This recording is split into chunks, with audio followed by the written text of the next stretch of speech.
I am 66 years old as I speak this, and my hands still shake when I hear rotors overhead. Not from fear of flying, I logged more than 20,000 hours in the air, but from memory. From the weight of a secret that began high above a rain-soaked forest and followed me into every quiet room of my life. People know my name now because of a few seconds of footage. What they don't know is that the moment the camera started rolling, I was already 20 years too late. The flight happened in late October, the kind of month when the Pacific Northwest turns inward. Low clouds pressed against the mountains like damp wool, and the air smelled of wet cedar and aviation fuel. I was flying a routine wildlife survey, alone except for the hum of the engine and the calm voice of a dispatcher crackling through my headset. I remember thinking about coffee, about how cold my knees felt, about nothing at all. That's how ordinary it was before everything changed. I saw movement where movement didn't belong. At first it registered as a trick of fog, a shifting shadow between firs. Then the shape straightened, and the forest seemed to hold its breath. He was enormous, taller than any man I'd ever seen, but what stopped me wasn't his size. It was the way he moved. Careful, purposeful, as if every step had been considered long before I arrived. In his arms was a woman. Human. Pregnant. Her belly rounded beneath a torn jacket, her head resting against his chest as though that was where she felt safest. She wasn't struggling. She wasn't limp. One of her hands was curled into the coarse hair at his shoulder, fingers gripping with trust that made my throat tighten. I hovered, fighting the instinct to pull back, to pretend my eyes were lying. Training told me to report it immediately. Procedure screamed in my ears. But another part of me, older than rules, noticed how he angled his body against the wind, how he turned his back to shield her from the rotor wash. I'd transported wounded hikers before, seen kidnappings from the air. This was neither. This was care. As I circled, the weather began to shift. The clouds sank lower, visibility thinning to a gray tunnel. Snow mixed with rain, stinging against the windshield, and the aircraft shuddered in the crosswind. I knew what exposure could do to a pregnant body, how shock creeps in quietly, how minutes decide outcomes. I also knew that landing would draw attention, and attention was the one thing they could not survive. I reached for the camera without deciding to. The lens felt heavy, like a weapon. I told myself I was documenting a rescue, that footage meant help, meant safety. But beneath that reasoning was a colder truth. Proof has power, and power can destroy as easily as it can save. When the red light blinked on, my stomach dropped. I knew I was crossing a line I couldn't uncross. He looked up then. Not startled. Not angry. Just aware. Our eyes met through glass and distance and decades of silence. There was recognition there, unmistakable and devastating. He knew me. Not as a pilot, not as a threat, but as something familiar. That was when I understood this wasn't a first encounter. It was a reckoning. In that suspended moment, hovering between cloud and tree lean, I felt years collapse into seconds. Promises I had made without words pressed against my ribs. I realized whatever happened next would demand payment, and the debt would be collected in fear, silence, and time. The footage went viral within hours. Analysts slowed it down, argued scale, mocked shadows. Officials called asking for statements, coordinates, anything that could turn mystery into control. I answered what I had to and said nothing more. At night I dreamed of snow and blood and hands too big to hold the future they carried. I woke tasting metal, the echo of rotors still in my ears. What the world saw was a monster carrying a woman through the trees. What I saw was an old friend making a choice that terrified him. A choice forced by weather, by illness, by a pregnancy that could not wait for secrecy. I realized then that the sky had finally betrayed what the forest had kept hidden for years. I shut down the helicopter and sat in the silence afterward, knowing that the truth wasn't in the video at all. It was in the years before it, and in the weeks that would follow, weeks that would prove beyond doubt that what I filmed was not an abduction, but an act of loyalty I might never forgive myself for exposing to the world forever and for myself. I was a younger man when all of this truly began, though age has a way of sanding the edges off memory. Back in the early 80s, the forest felt wider, the clouds hung lower, and I flew because it was the only place I didn't feel like I was disappointing anyone. Logging firms hired me to monitor erosion, wildlife migration, and new cut sites. It wasn't glamorous work, but it kept me above the noise of my own life. I'd skim treetops for hours, smelling sap and wet bark through the vents, letting the rhythmic thump of the rotors settle the restlessness in my chest. I didn't know then that the forest had been watching me as closely as I watched it. The first time I saw him, not the public moment, but the real first time, he was half buried in a rock slide. Late spring runoff had loosened a cliffside, and the debris field looked fresh enough to steam. I only noticed him because something about the shadow felt wrong, too symmetrical, too still. When I landed on a patch of exposed granite and walked closer, every instinct screamed that I was witnessing something I had no language for. He wasn't moving, but his chest rose in slow, controlled breaths. One arm was twisted beneath him, and blood, dark, thick, almost black, seeped into the crushed moss. I should have radioed it in. Any other pilot would have. But something in the way he breathed, deliberately and without panic, made the decision for me. I left a first aid kit beside him. That was all. No words, no closer inspection, no attempt to prove to myself what he was. I simply set the kit down and backed away until the trees swallowed my silhouette. When I returned a week later, the rockslide was undisturbed except for one thing. The kit was gone. In its place, resting on a flat stone, was a single river-washed quartz. Smooth. Warm from the sun.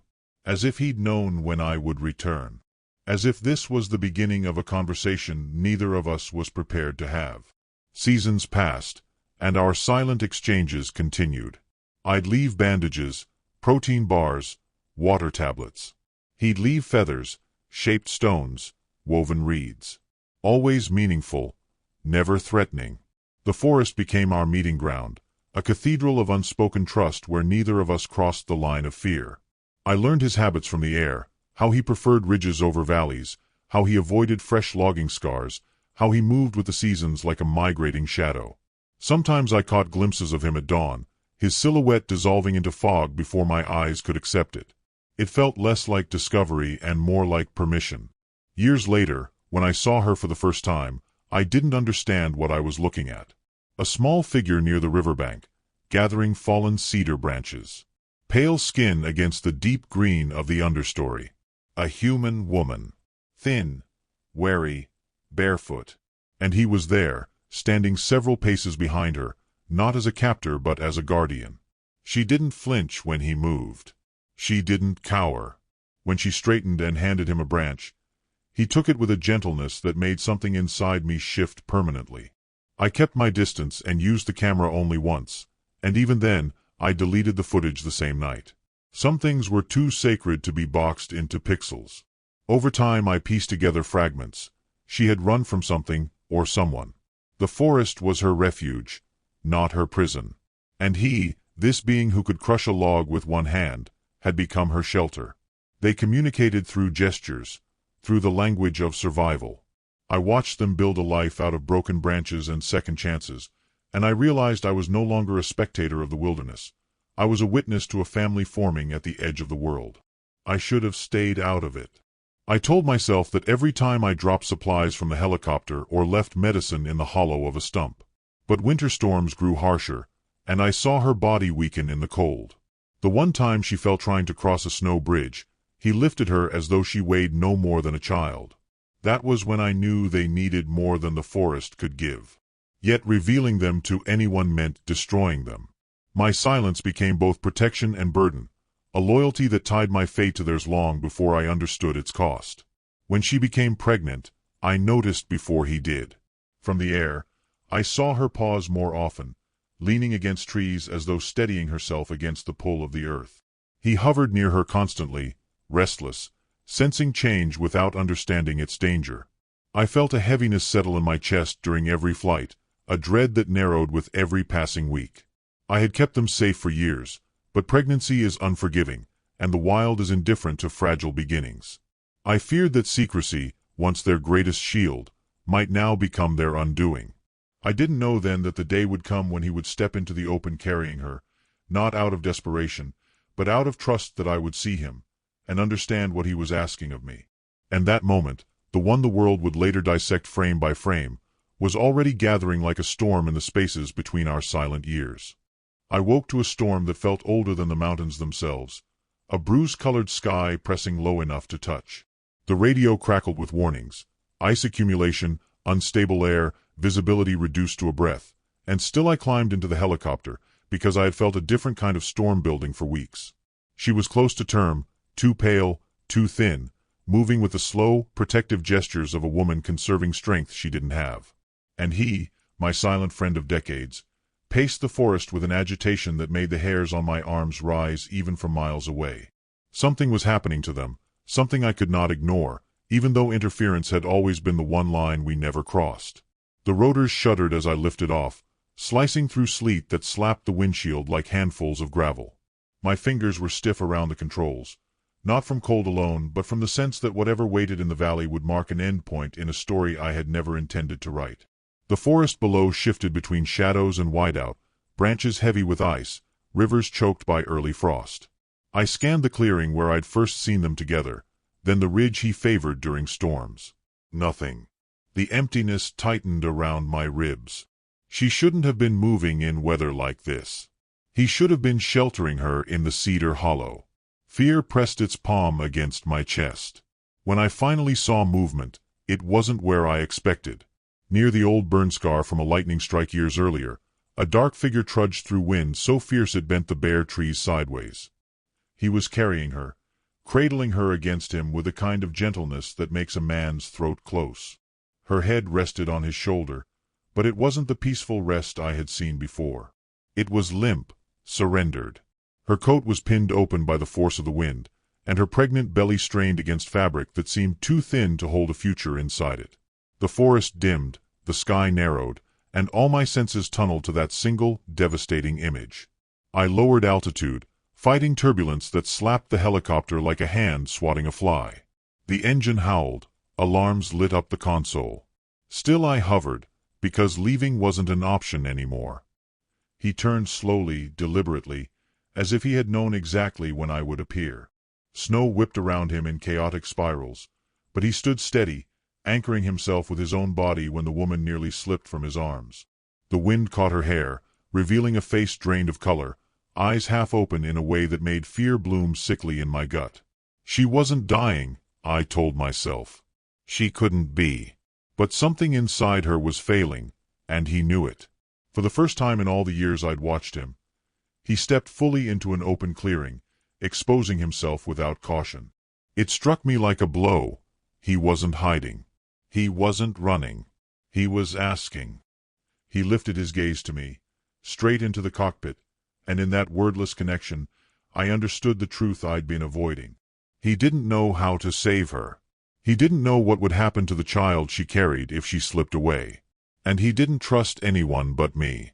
The storm intensified, filling the air with white knives that blurred the world into a smear of motion. She convulsed then, a small, broken motion in his arms. He bent his head over her, rocking slightly, the sound he released swallowed by the wind but powerful enough that I felt it in my bones. I reached for the camera because instinct demanded documentation, but regret hit me even before the lens capped my view. Evidence meant hunters. Evidence meant scientists, cages, dissection of everything sacred. But if I didn't film, I had no way to justify any decision I made next. No way to protect them from the government that would soon be sniffing around the mountains. I pressed record. The red light blinked like an accusation. He didn't flinch. Snow plastered his hair to his shoulders, and the woman's breath fogged weakly against his neck. Every part of him radiated fear and fury and helpless love. I realized then that trust can be the cruelest burden. He believed I would do the right thing, even though I wasn't sure I could. The choice before me was impossible. Landing meant risking exposure, maybe death for all three of us. Flying away meant abandoning them to the storm, to childbirth in a wilderness that shows no mercy. A gust slammed the helicopter sideways, and I had to pull up or risk crashing. When I steadied again, he was still there, waiting, holding her as though she were made of breath and light instead of fragile flesh. And suddenly she opened her eyes. Not fully, not with clarity, but enough to lift her head and look into the sky, into me. Her lips parted. I couldn't hear her words, but I saw them, Help him. Not help her. Help him. When the footage hit the world, people saw a monster carrying a woman through a storm. What they never saw was that final flicker of consciousness, that plea threaded with more love than fear.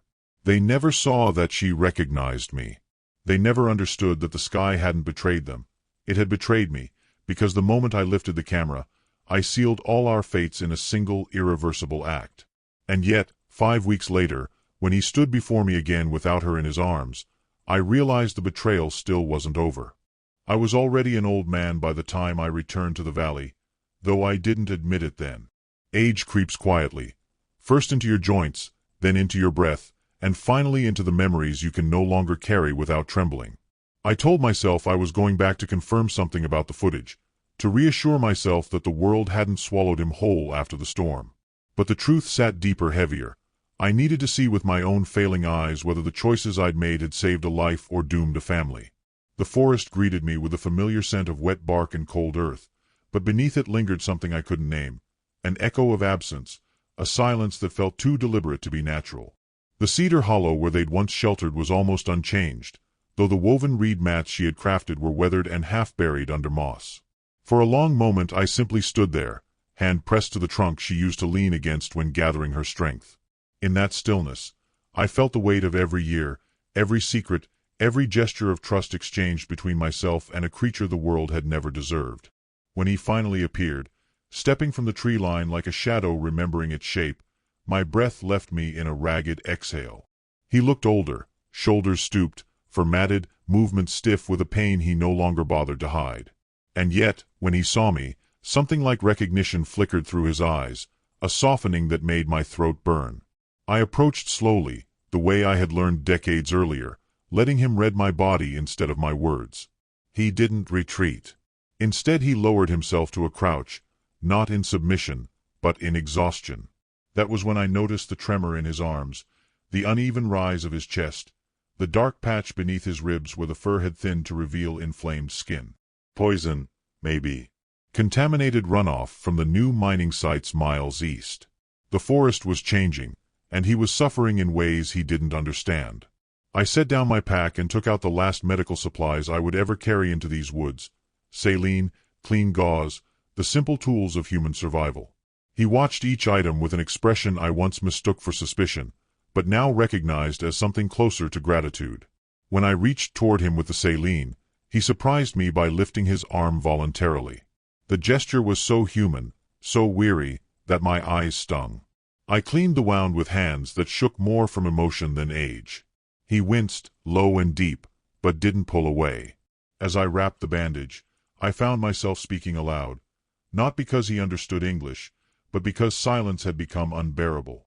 I told him about the footage, about the hunters who came, about the lies I told to protect him. I confessed every regret I had carried like a stone lodged behind my heart. He blinked slowly, head tilted, as if listening not to the words but to the weight inside them. Then I spoke her name for the first time in years, letting it linger in the air like smoke. His shoulders tensed. His breathing hitched. And in that reaction I understood the truth that had haunted me since the storm. She had died not because he failed her, but because the world outside their refuge had never given her a chance. The ache in his posture was older than any wound, carved into him like rings in a tree. I placed a hand on his forearm, small, fragile, insignificant beside his mass, and whispered an apology I knew could never repay the debt between us. From somewhere deeper in the forest came the faint echo of a smaller step, light and quick, not yet heavy with adulthood. I froze. He turned, gave a low, gentle rumble, an unmistakable signal of reassurance. A moment later, a young shape appeared between the trunks, taller than any human child but slender still, with eyes that held both her curiosity and his steadiness. The child regarded me with a bravery neither inherited nor taught but earned by watching her father trust a stranger. For the first time in my life, I felt something close to hope bloom inside me. But hope is fleeting in places built on secrets. He rose unsteadily to his feet, bracing himself against a tree as the tremor in his spine worsened. The child moved closer, pressing her forehead to his arm with instinctive tenderness. I knew then what he had called me here for. He wasn't asking for help, he was saying goodbye. The forest can heal many things, But not poison, not age, not the cost of carrying another's life for so long. I reached for him again, but he stepped back, not in rejection, but release. His gaze met mine, steady, knowing, final. Then he touched his chest once, slowly, deliberately, the closest thing to a thank you he had ever given. As he turned and disappeared into the trees with the child shadowing his steps, I felt the forest shift, as if closing a chapter only it had the right to write. My knees buckled, not from age, but from the realization that the secret I had protected for a lifetime was no longer mine to carry. The last promise I had ever kept, to guard their world from mine, had been fulfilled. And yet, as the silence settled around me like falling dusk, I knew the forest hadn't finished with me. Not yet. For somewhere deeper in that fading light, another farewell was waiting, one that would demand a truth even I wasn't sure I was ready to face.